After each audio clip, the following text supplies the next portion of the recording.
Good evening, everyone, and welcome to this ThinkIn with Gordon Brown, the UK's former Prime Minister and the author of a new book, 7 Ways to Change the World. Gordon, thank you so much for making the time pleasure to do this.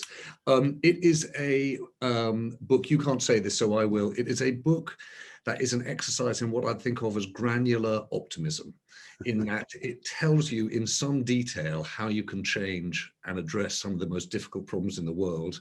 It's got a lovely touch to it, Gordon, in that I was saying just before you actually got on the call, someone asked me what was the book like. And I was saying the wonderful thing is it bounces from how do you deal with nuclear proliferation to child poverty to vaccinations, but with a touch of an argument between Tennyson and Gladstone and poetry that's written on the side of the USS Voyager in Star Trek. So it gives you quite a good deal.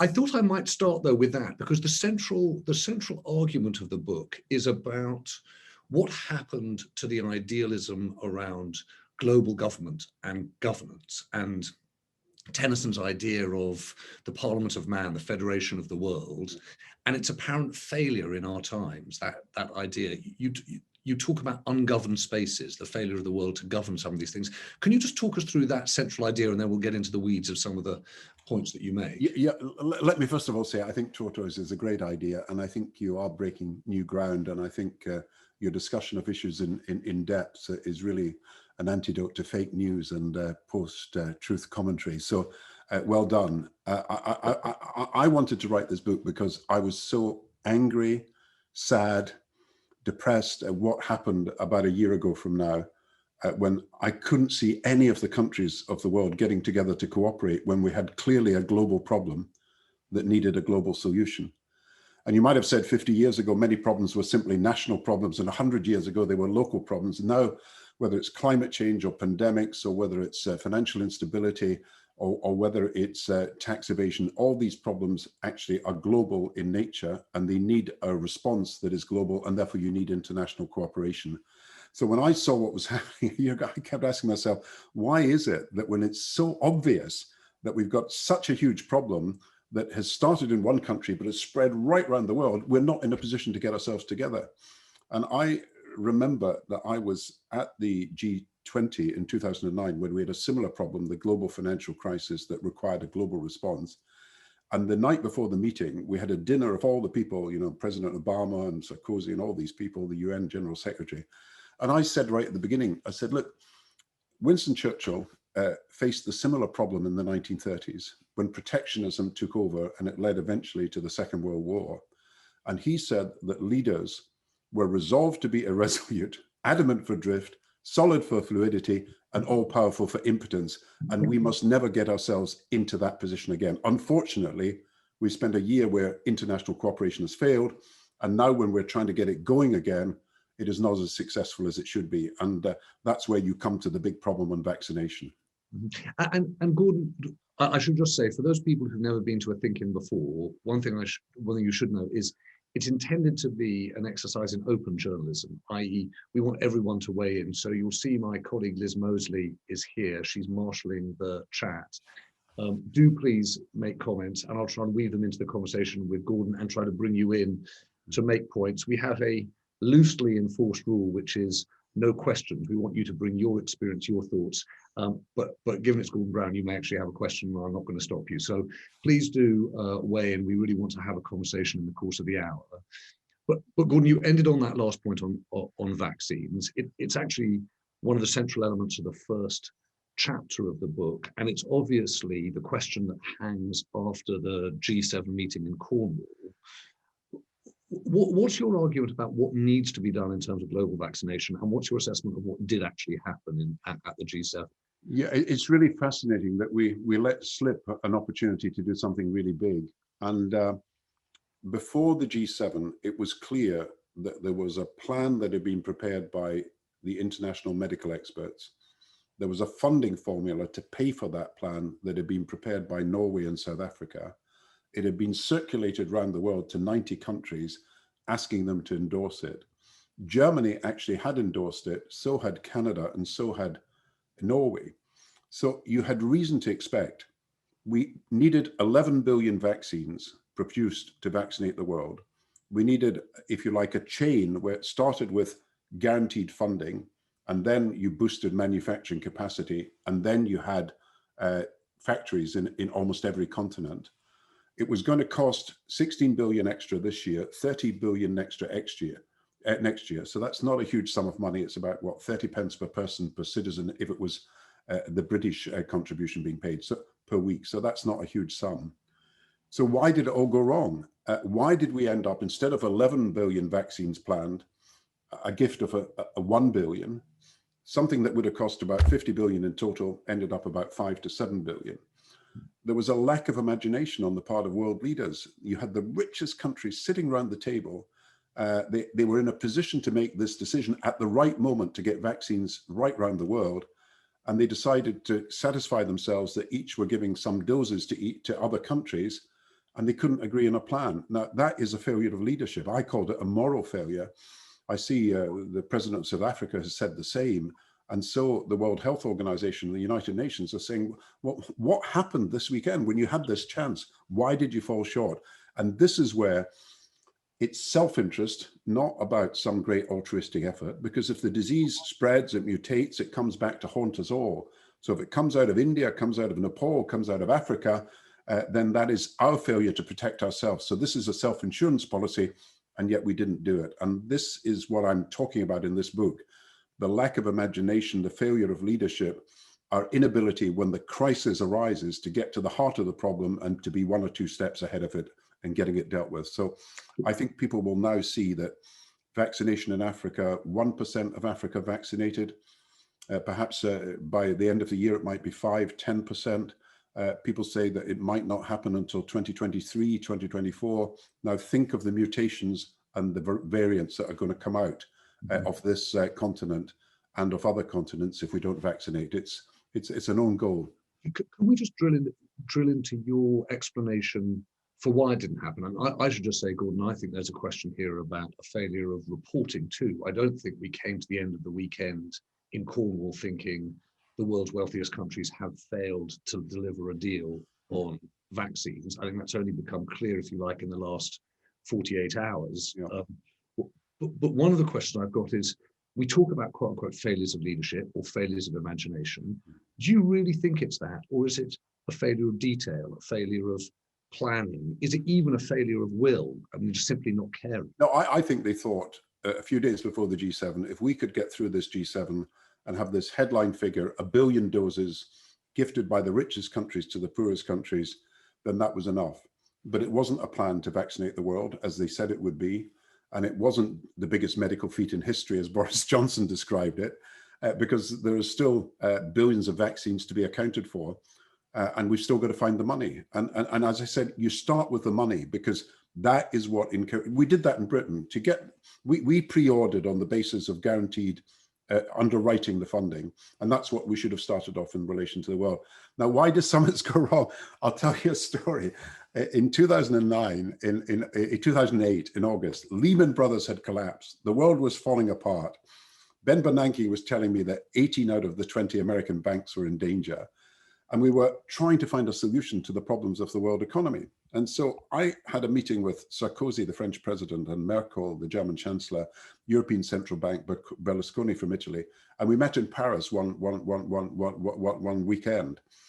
And we were trying to find a way through this. And I was saying, look, I think Europe's as badly affected as America. And the Europeans were really not at that point, because they thought it was an American problem. And it was our failure as Britain to be associated with the sort of American economy too closely as Atlanticists.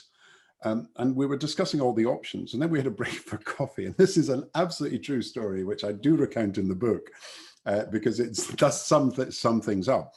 And suddenly we overheard Berlusconi saying to people, amateurs, he said, amateurs, he said, they're all amateurs, c'est sont amateurs, I think he said.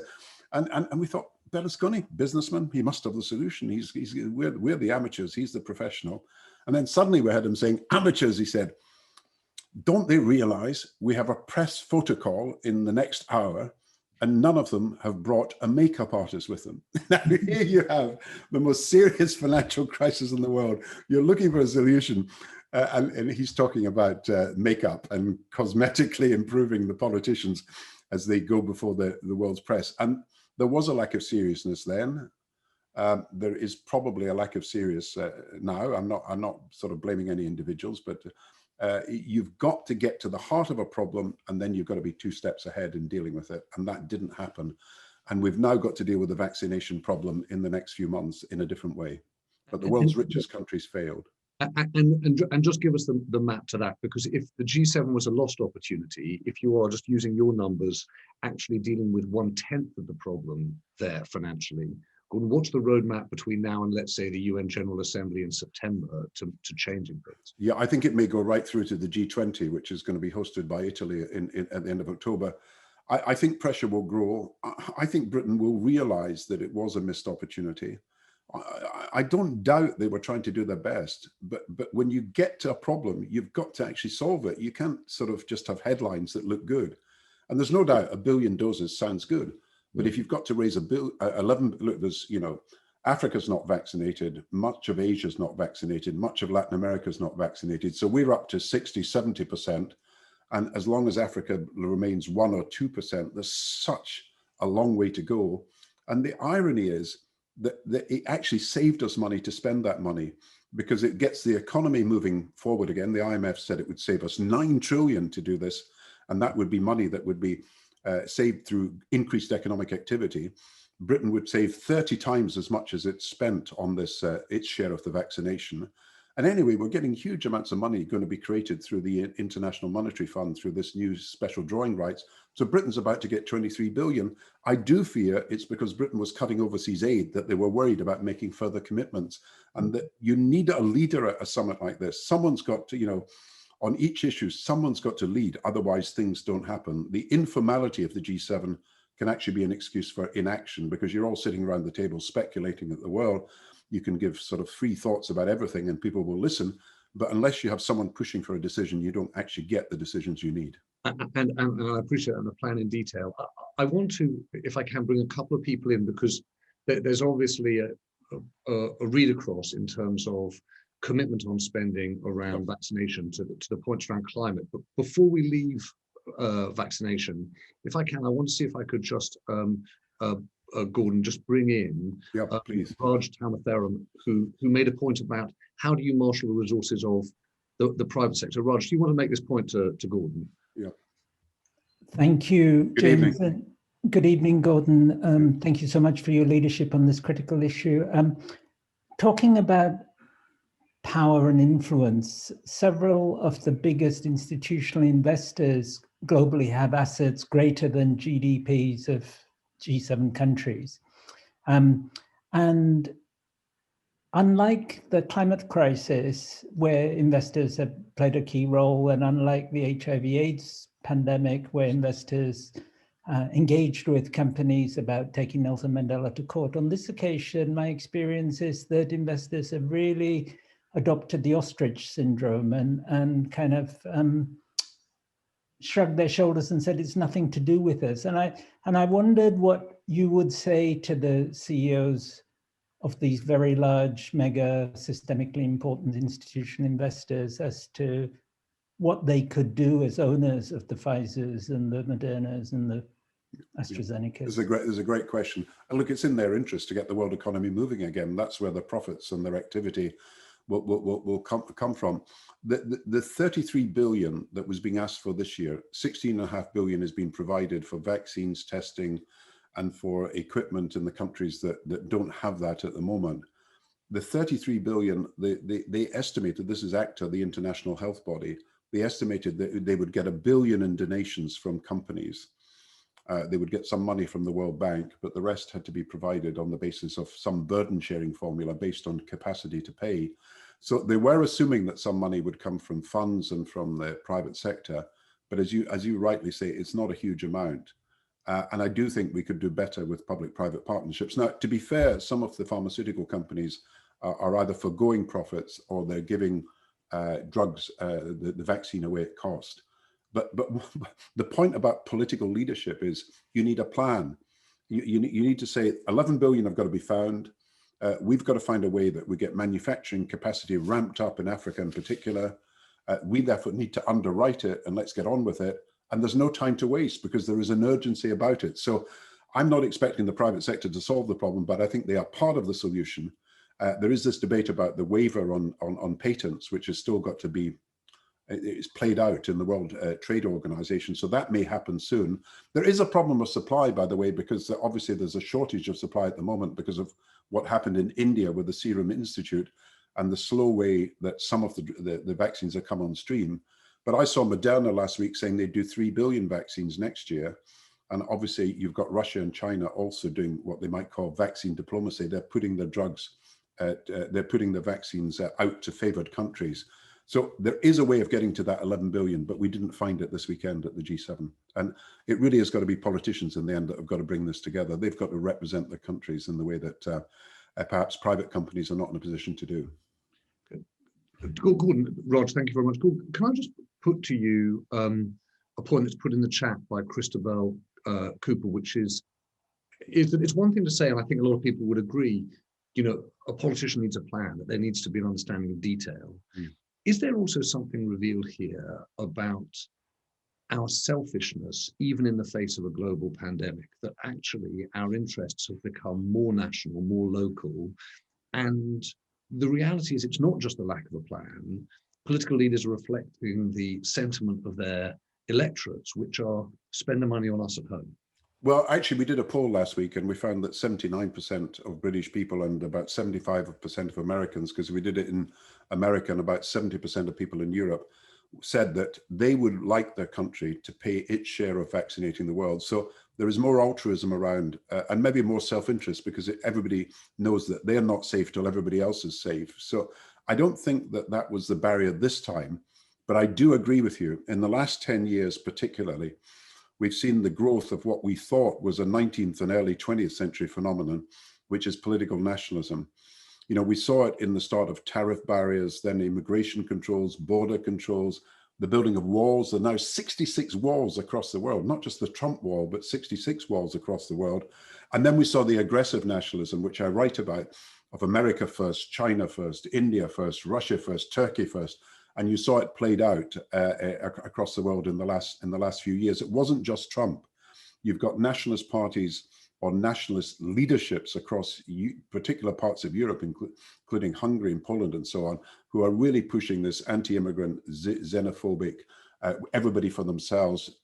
We don't do things together.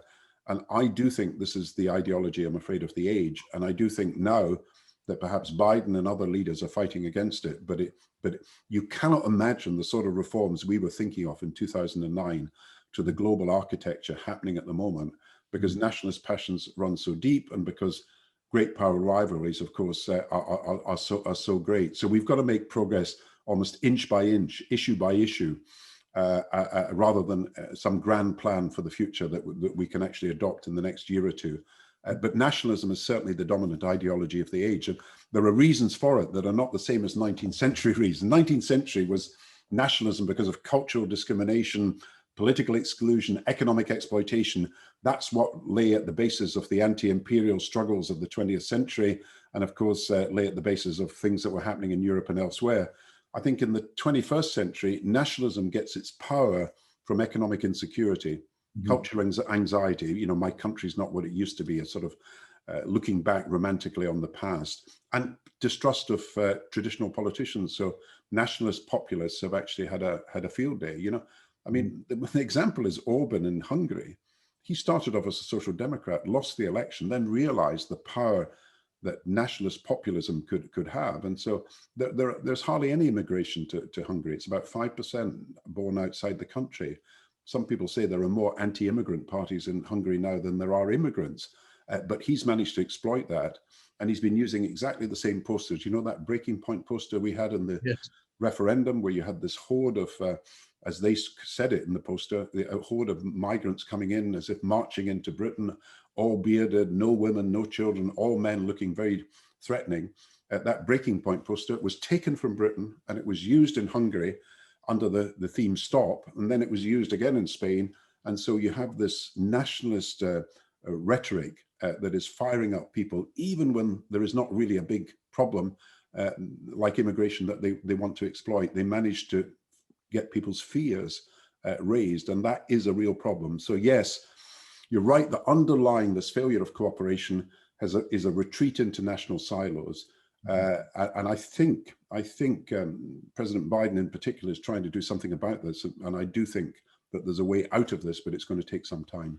You'll be pleased to see, Gordon, that my colleague Dave Taylor has messaged in the chat that happily as Gordon Brown is speaking, Hungary are losing 3-0 on the other channel.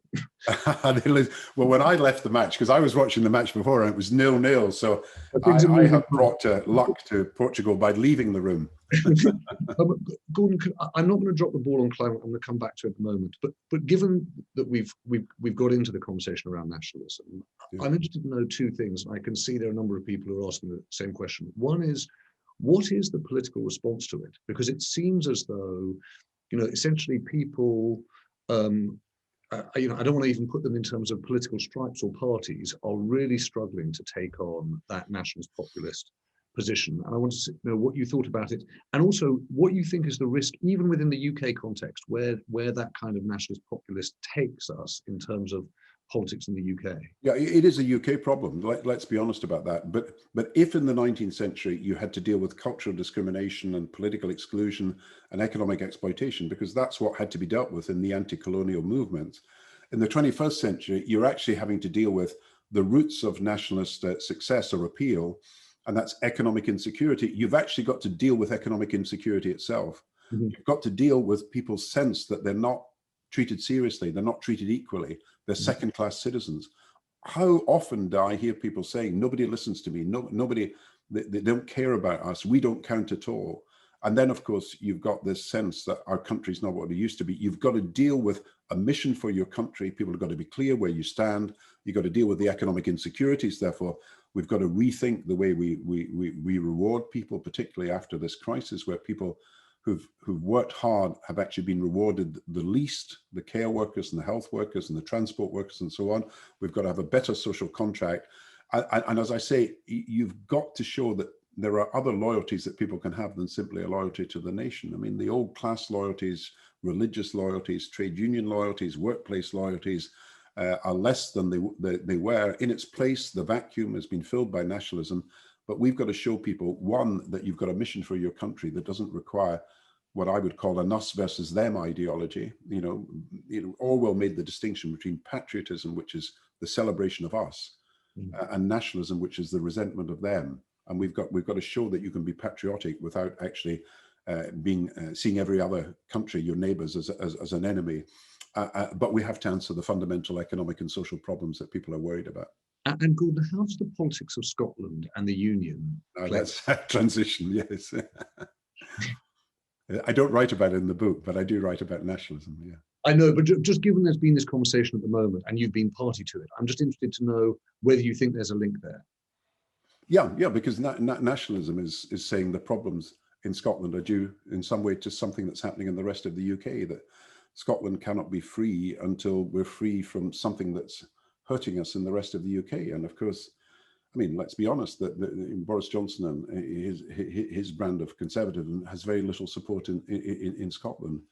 So, I mean, look, there's always going to be some form of tension between neighbours, particularly one that is 85% of the UK, England, and one that's 5% of the UK, 8% of the UK, which is Scotland. I remember this academic telling me, he went down to London, and he was a bit, worried about the reaction to him. And he said something like, you must think of we Scots as very aggressive. And the Englishman replied to him and said, we don't think of you at all. And there is a sort of tension. And there's a tension in football, by the way, because my first football match that I remember, Scotland-England, and we got one on Friday, 1961, absolutely clear in my mind. I was listening to it on the radio. Scotland got beaten 9-3 at football. Now that's a rugby score at football. 9-3, a humiliation. And the goalkeeper of the day, Frank Haffey, the Celtic goalkeeper, things got so bad, he was so humiliated that he had to emigrate to Australia. And 30 years later, someone asked him, is it safe to come back? And people said no, because Scotland had suffered this huge humiliation and the goalkeeper was being blamed. So there is always a sort of tension between Scotland and England. And I felt that when I was Prime Minister. Some people resented the fact that they had a Scot as a Prime Minister. That was one of the things anyway. And so you've got to work hard at building relationships in a multinational state. But the one thing that's come out of this crisis that I see is that where we cooperated, we actually did far better. Vaccination is a great example of cooperation. And we did really well because we had the pre-purchasing at a UK level, delivery at an English, Scottish and Welsh and Northern Irish level. Now, cooperation is the essence of modern society.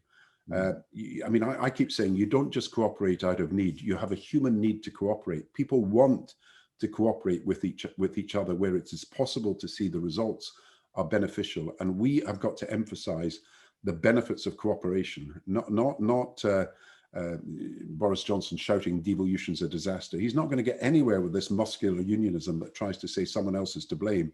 What you've got to prove is the benefits of cooperation. Gordon, I want to come back to the point that you made in a moment about loyalties and the old loyalties having faded and what are the new ones. But you know, we started off on vaccinations. The book moves in the second chapter, I think second or possibly third chapter, sorry, into the whole question about climate. And you've got 5 points around climate, but I wanted to bring in Phoebe Hansen, if I might, because please. Phoebe, you were making a point about how much we might need to change. I don't know whether you're there and able to put that point to Gordon. Please do. Hoping to hear from Phoebe. You there? Hi, sorry, my connection's a little bit bad. No, Phoebe.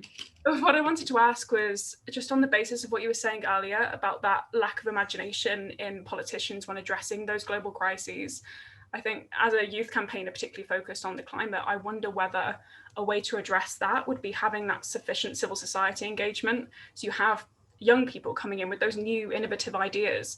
So it's not having the people that created the problem also trying to create the solution. I wonder whether you have any thoughts on that. Well, I've written, because I've learned from my own experience that social movements are really important. Now, when we had social movements around Drop the Debt and Jubilee 2000 and you know, Comic Relief and all the organizations that were formed to try and change the way we dealt with third world and international development problems, they were really effective. And then, not Comic Relief, but the others just faded away. What you need is sustained social pressure. And what you need to do is build a movement that is big enough and broad enough that you can get large numbers of people supportive. So I agree with you. The power of social movements is really, really important. And we ought to encourage. I go around in the last chapter and talk about all the youth movements around the world that I've seen change things. You're seeing it in Africa. You're seeing it in Thailand at the moment. You're seeing it in Nigeria. There's huge demonstrations there. You're seeing it in Latin America. And young people are saying, look, this generation of politicians have failed us. We have got to look at new ways of doing things. And yes, you need the power of social movements, but then you mustn't underestimate that you need political leadership to change things. So the pressure is important, but you need political leadership. Otherwise, you don't get the change that you want. And I had some experience of climate change because we did the Copenhagen conference in 2009. Now that came after what was a success in international cooperation to deal with the financial crisis. We had $1 trillion stimulus for the world economy that we all agreed together. Then we went to Copenhagen and we thought that we would get an agreement there because the mood for cooperation was strong, but we found it was completely anarchic. We arrived in Copenhagen and there was 194 countries and there was no method of making a decision. One of the delegates opposed the chairman, who was the Danish prime minister chairing the conference, because said what right had he had to change the conference? The fact he'd invited everybody and was hosting it didn't seem to matter. And then we had to form a small executive, but China, America, Britain, we all engaged. There was no possibility of agreement because China had not made up its mind to do more on climate change. India was very resistant. America was still very slow to move. Europe was actually moving. And so we didn't get an agreement. Now, we then went to Paris and got an agreement, but we've got COP26 in Britain in November. And my fear is that if you don't get a solution to the financial problem here, which is you've got to underpin the support for poorer countries to be able to adapt and mitigate climate change. And they have been calling for a 100 billion fund that we promised in 2010, and it's not been honored. We haven't actually done it yet. And then there's a promise of 100 billion a year to help them fight this. Now, Britain is cutting overseas aid at the moment. It will have to increase it if it's going to honor that promise on climate change, because otherwise these 194 countries are not going to want to get an agreement if the promises that were made in the past and have been made and reiterated subsequently are not going to be honored. So social movements put the pressure, and there's a lot of pressure, crack the crisis you may be involved in Britain. Now that's what, 75 different organizations? Actually, I think it's 12 million people that are actually in these organizations. So that's a huge reservoir of support. But you've got to connect that to political change. It cannot just be a demonstration that doesn't lead anywhere. And Gordon, Phoebe, thank you. Gordon, how worried should we be that we're, if you like, in the excitement around COP26 and the rhetoric around it, that we're actually heading towards something similar to G7, i.e. lots of big talk, but when it comes to financial commitments, we shortchange the world? Yeah, you know, if you're running a conference like COP26, you've got to be around the world. I mean, I was Prime Minister at the time in 2009. We had to go to Latin America, had to go to Europe, had to go to Asia. We had to talk to everybody. We had to get everybody on board. Now, I'm afraid the Prime Minister, Boris, will have to do this. He'll have to get around talking to not just the richest countries, but you for a COP26 agreement, you cannot push it by just 6 or 7 countries. You've got to get 194 countries on board. And so he's got to get to the coastal states. He's got to get to the poorer countries. He's got to get to Asia. And you've got to persuade them that there is something in this for each one of them. And the first thing is obviously to get the poorer countries the money they need to adapt and mitigate. Then you've got to ratchet up these figures, because basically, no matter what the commitments are for 2050, they sound good. Very little is actually being done at the moment in 2021, 2022, and 2023. You know, what struck me, and I write about in the book, is the level of reduction of carbon in the atmosphere. That if we are going to have a solution and get to net carbon zero, is the same as what the carbon usage was, the limited carbon usage was on the day in this crisis when nobody was going to work. So you've actually got to get your carbon usage down to the lowest point during the crisis when nobody was really working.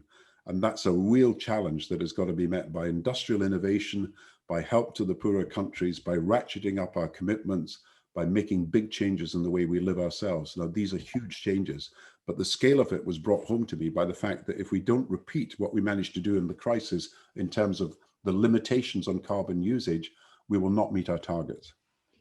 And how worried are you about the 0.7% in this context?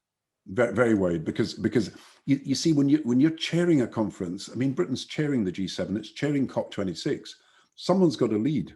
And if you can't put money on the table, you can't really ask other people to put money on the table. And if we actually go out and ask people to put more money on the table and we're putting less, they'll say, oh, you're just asking us to replace what you're not spending. So, you know, this 4 billion cut in overseas aid was savage. I mean, that's a sort of 30% cut in 1 year. We've never had that sort of cut in 1 year. We've never seen that before. And because we've got obligations to international institutions, some programs have been cut by 70%, 80%. Countrywide programs that people had assumed were going to continue are being more or less savagely brought to a conclusion. Polio, for example, vaccinations are still necessary. I just read we've cut the amount we're putting to the polio vaccination effort by 90%. Now, how can you eliminate polio, which is our aim for the next few years, if we're cutting the budget to vaccinate people by 90%? So these, I said in an article actually in The Guardian, I said, look, this is the equivalent of pulling away the needle from a child who's about to be vaccinated and who needs that to save their lives. And that's what we're actually doing. We're pulling away the needle. We're taking away the school meal. We're removing the school desk and the school place. These are things that are really now happening around the world, because a 4 billion cut in aid is absolutely massive for poorer countries.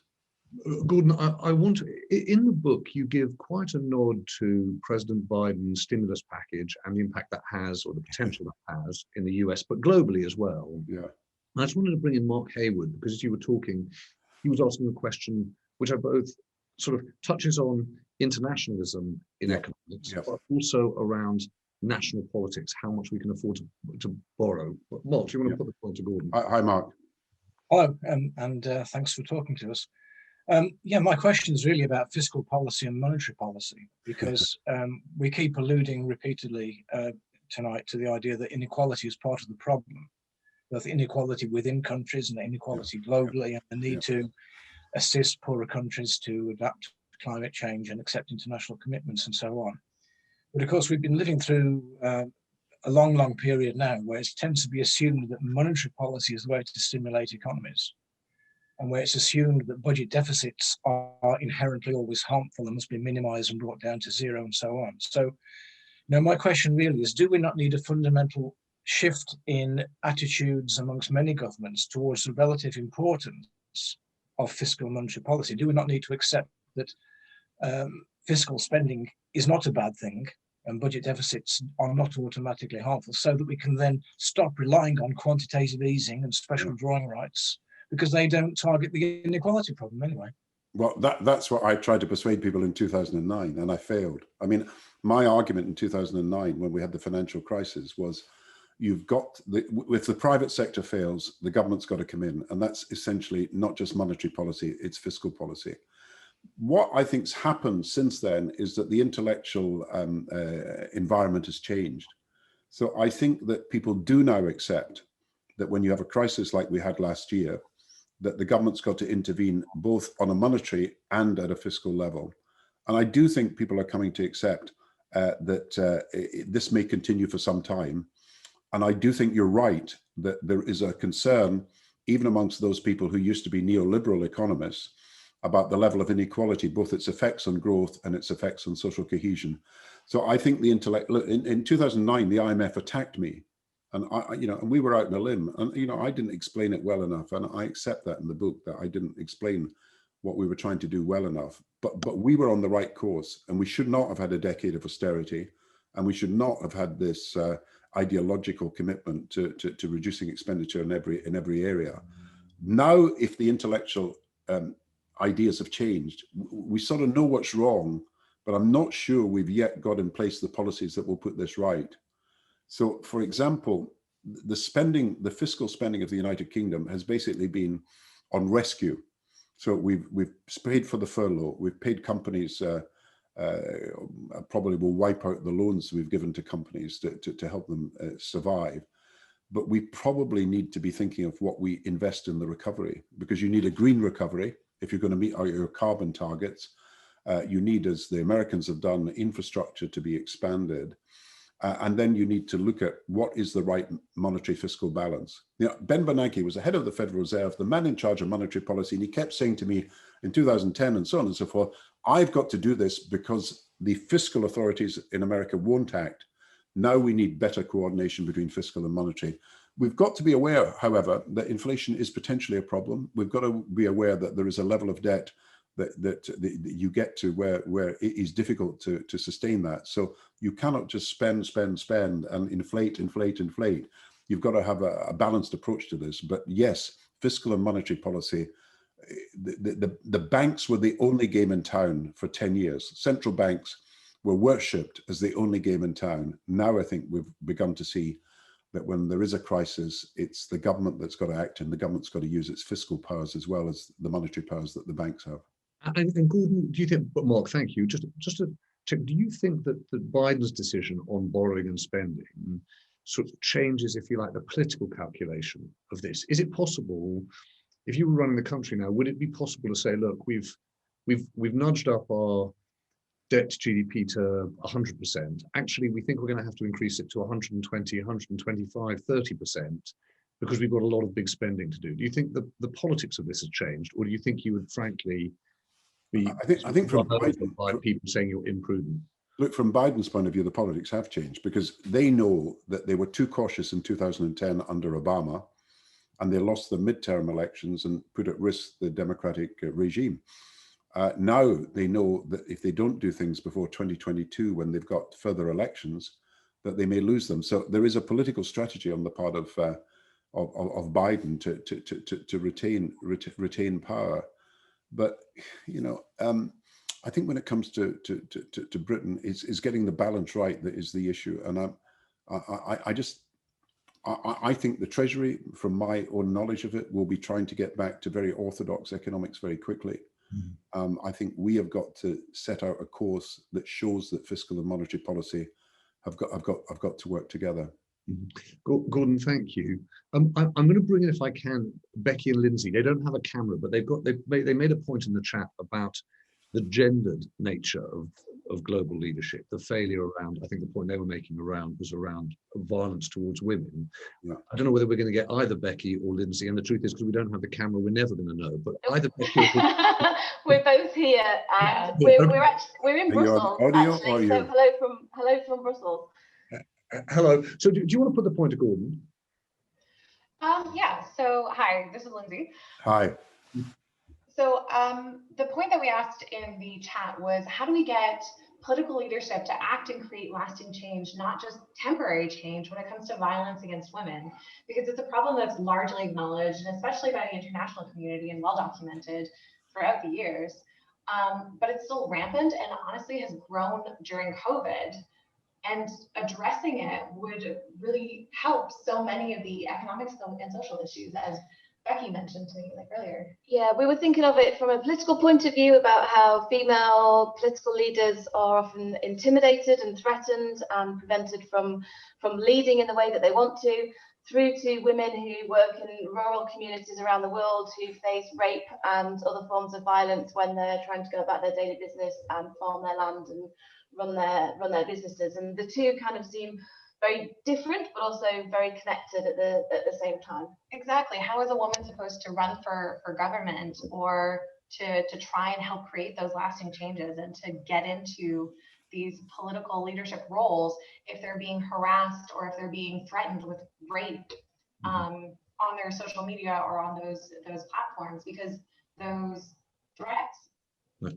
My experience in this is being the UN Special Envoy on Education, and during this crisis, as you rightly say, girls and women are under huge pressure. Domestic violence has gone up. I'm dealing every day with issues about girls' education, where child marriage has now become more convenient for families, so they can't get their children to school. They're getting forced into early marriage, where we've got more evidence of trafficking, which is the violence you're talking about. Child labor, of course, is likely to grow at the end of this crisis, and maybe tens of millions at least of girls will not go back to school. So we are trying to find a way to guarantee places in schools so that girls come back, and to encourage by financial incentives families to bring their girls back to school. So that's my experience. And so you're absolutely right. The level of violence in this crisis has risen, and you've got to deal with the repercussions of that, which is what I'm talking about. But women leaders have played a very big part in dealing with this crisis. I mean, Jacinda Ardern in New Zealand is someone whom I know and whom I admire. And I think her role in this crisis has actually been outstanding. I mean, if you think of how New Zealand has very few cases, but also she clamped down incredibly quickly on any thought or any likelihood that there were going to be contagions in her country. And I quote a story in the book, by the way, that I just want to mention to you about real leadership from her, but also real leadership from people like her. When that Muslim attack happened in New Zealand, and people were murdered, and she had to try and unite the nation, and she had to try to turn desolation and desperation into something about hope for the future. And so she went on and did this TV broadcast and spoke for the country and said, look, I just met someone who was a bereaved, of a bereaved family. And they said to me, peace be with you. And she quoted that story and then built out of that, we the New Zealanders must never allow love to turn into hate and despair to never be answered by there being hope that we can actually build something if we unite together. So she was a real leader, and there are leaders around the world who have made a difference. And I do think we've got to look to the success of many women leaders. So I wouldn't say that everybody's been prevented from being a leader, but equally I realize that the discriminations are great and the barriers to leading are great, and we've got to do something about it. And that's why, in particular, I'm very interested in expanding girls' education. Gordon, thank you, and Becky, Lindsay, thank you too. And actually, I'll point out, Gordon, because you pointed out to me before we started talking in this ThinkIn, that it was actually Angela Merkel who'd made that commitment in terms of vaccination. Yeah, it was. I should have said that. Angela Merkel and the Prime Minister of Norway, Erna Solberg, they wrote a letter to the Financial Times 2 days before the G7 and said, look, we, the rich countries, should pay 2/3, well, I can't remember the figure, but pay our share of the costs. And I'm surprised that their pressure could not, I'm sorry that the pressure could not have been more effective. I think it will, in the next few months, bear fruit. Can I turn to one thing in the book, Gordon, that if you haven't read it, people will come across. It's the seventh change you address, and it's probably the one that people wouldn't have seen coming, which is around the rise of the risk of nuclear warheads and nuclear weapons. And there's a sense that we are complacent about this nuclear threat.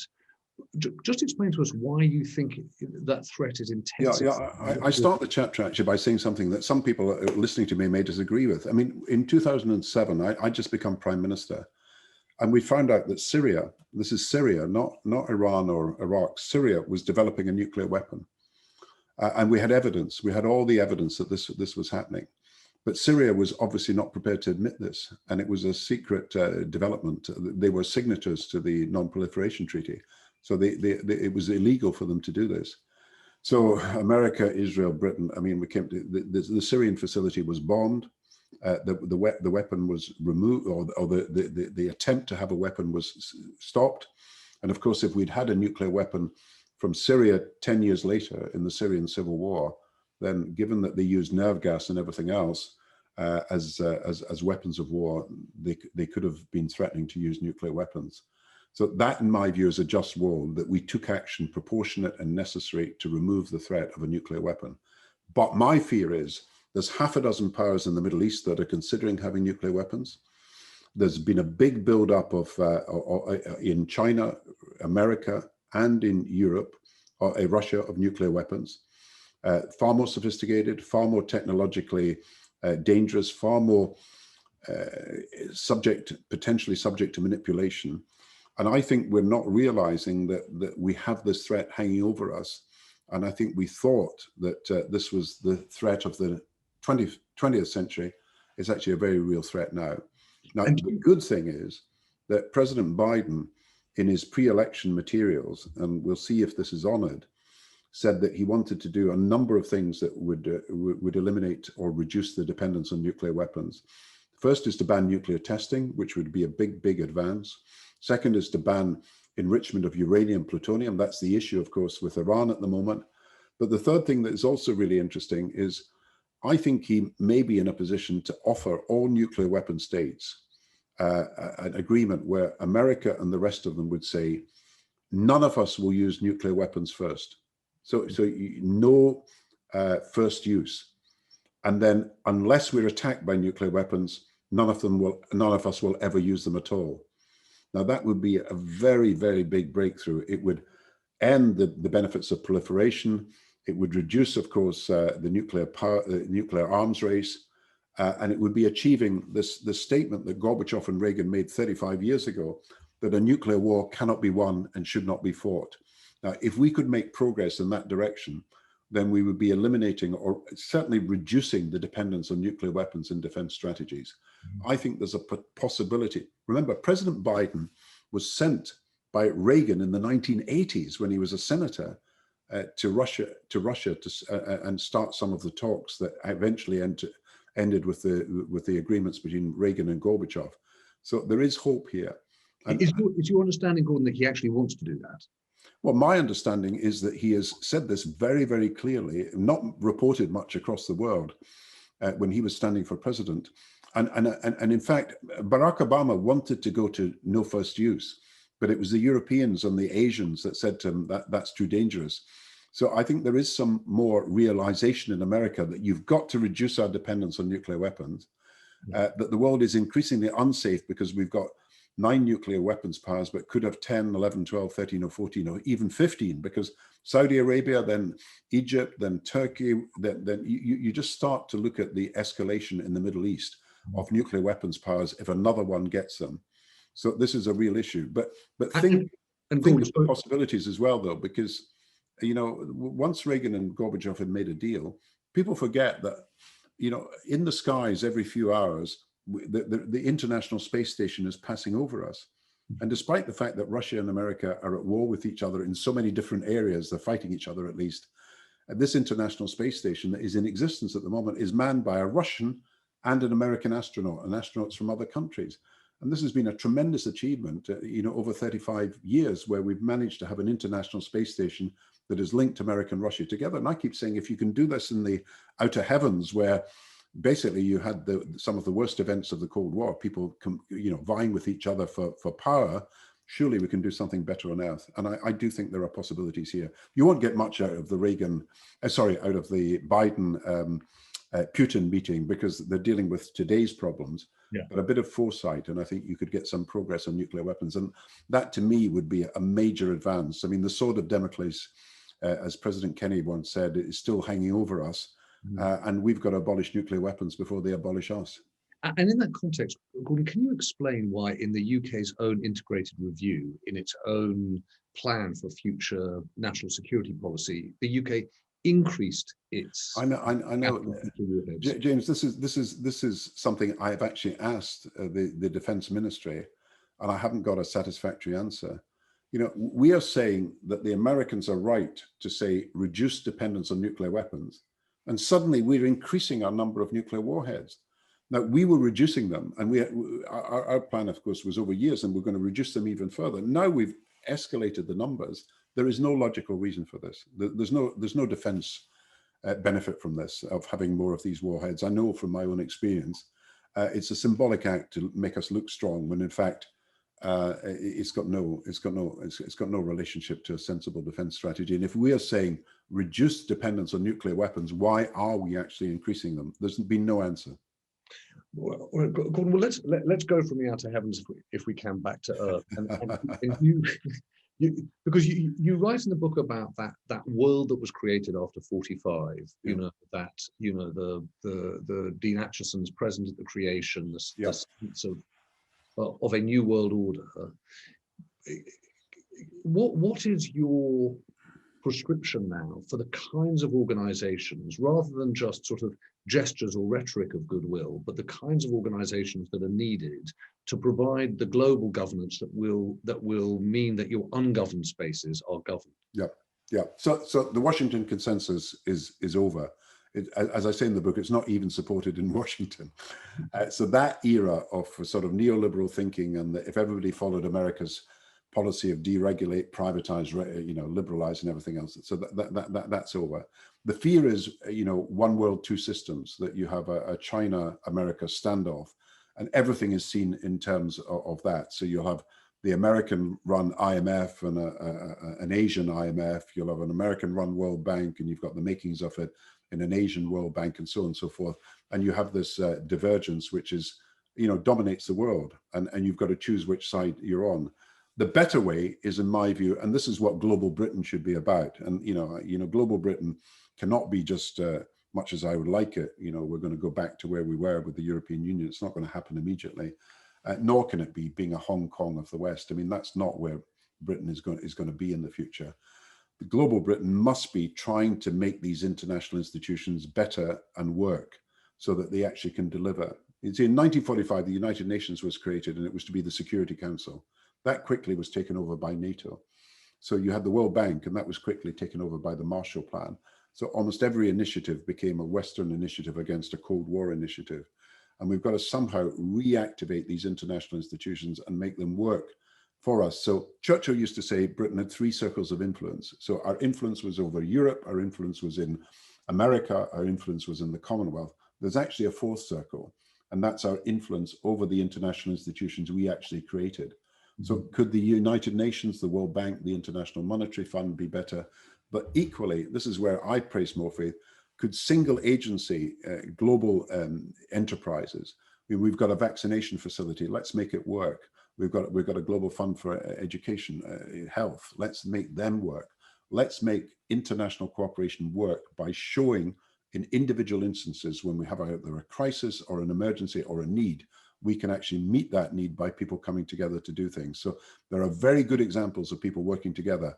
but people doubt whether international organizations can be effective. Let's look at those that can work and make them work better. And I do believe we could show that global problems not only need global solutions, but we've actually found global solutions to these problems. Gordon, thank you. And I think that point about those what were previously considered second-tier multilateral institutions that are focused on delivery, showing that delivery will in fact show a level of global government. I think that lands with everyone, particularly given the attention we now pay to the WHO in a way that we frankly never did. Can I end? I just see that we're coming towards the end of our hour, and I want to ask you a sort of strangely personal and political question. There is Edwina Grice, who wrote in the chat as you were speaking, and you'll blush, but forgive me, says, "So good to listen to Gordon Brown. His insights and understanding are fascinating and spot on. Would that we had someone of his caliber in government now." And I sort of laughed too, because I thought to myself, very nice of her, thank you. heaven knows that wasn't always the response that you got from people when you were serving as Prime Minister. And I wanted to know whether or not you worry about the culture of politics, that there is a kind of freedom and directness to speak now as a former Prime Minister in ways that you might have felt hemmed in or subject to short-term political calculation when you were Prime Minister, whether or not actually you've reflected on it, maybe that you feel as though you've changed in the way in which you talk and see things, or that actually not being Prime Minister liberates you to talk about things more directly. And I just wondered how you see it. Well, I say in the book, look, I failed to communicate properly in 2009, particularly. We had a global financial crisis. I thought I had the answers, and I think we did have many of the answers, but I didn't get that across to the people. And I got completely done in by an argument that said, this deficit and this debt are your responsibility, you caused them. Completely untrue in my view, but that became the standard response. And I was hounded by the newspapers and by the Conservative Party and by, I mean, all the institutions who said somehow debt was wrong, deficit was terrible. And yet I was saying, look, it's the only way of solving the problem. So I failed to get my message across, and I must accept the responsibility for that. But, you know, I'm not dying to get back into politics. So I'm not here to want to get back into politics. But what I do want to do is pass on what experience I've had and what ideas I may have learned. You know, I think Tony Blair said, you know, a few days ago that, you know, you leave office and you're probably more capable of doing the job at the end of your period in office than you were at the beginning. And I would add to that, once you've had a period of reflection, you're probably in a better position to give some idea about what might be done better, and you know, and you want to communicate it. So I feel a public duty in a way. I'm not anxious for publicity. I really don't want publicity. I never have liked publicity, but I do feel a duty to pass on some of the ideas I've got, but also some of the experience where we went wrong as well as where we went right. And I do think I've learned about leadership that you've got to have a clear vision of what you want to achieve. It's got to be hopeful because you've got to be able to inspire people. Clearly, you've got to be able to communicate it, and there's got to be teamwork. You can't just be a one-man band. And I do think I've learned some of these lessons, and I do think for any young people on this broadcast who are thinking about what they may do in public life, you can't sort of go into public life thinking I'm the person that people should look to. You've got to go into public life thinking I've got something to say, I've got something to do. You know, I'm not here because I want to be here just for me. I want to be here because I've got some ideas that I want to communicate. And I think we sometimes forget that in the end, ideas are essential to change the world. You've got to have the idea of what can be achieved, and then you've got to go for it. Courage is about going for it, but you've got to have the ideas of what you want to achieve. You can't just say, I'm here because I'm a good person or a good speaker. You've got to have the ideas to do things, and you've got to have the right ideas, obviously. And this is a turning point for the world. We are at a turning point moment. You know, 1848 was said to be the year of a turning point where history failed to turn. I fear that we know what's wrong and we don't yet know how to put it right. And I do think the debate that you're leading on tortoise and some of the questions that have been brilliant this evening, we're feeling our way towards some answers. And the more we talk together and the more there is a dialogue, the more we might be able to get this right, because I want to see a united country, but I also want to see us making an impact on some of the problems that we've just been discussing in the world.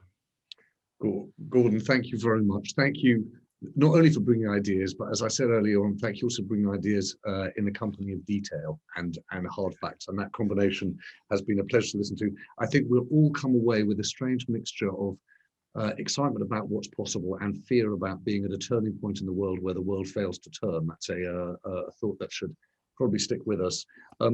Thank you to everyone. I know I didn't get a chance to bring everyone into the conversation. There were an extraordinary number of thoughts and comments in the chat.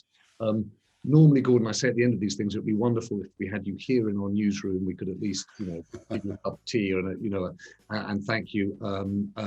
But this time, actually, I really want to say, I really wish that we were all where you are, because the view over your shoulder is actually spectacular. Well, this is unusual. This is good weather in Scotland. You know what Billy Connolly says, there's only 2 seasons in Scotland, July and winter. And July's not that good either, but we've got a good evening tonight. Thank you so much, Gordon. Thank you very much, everyone, for joining us. Thank you. Thank you.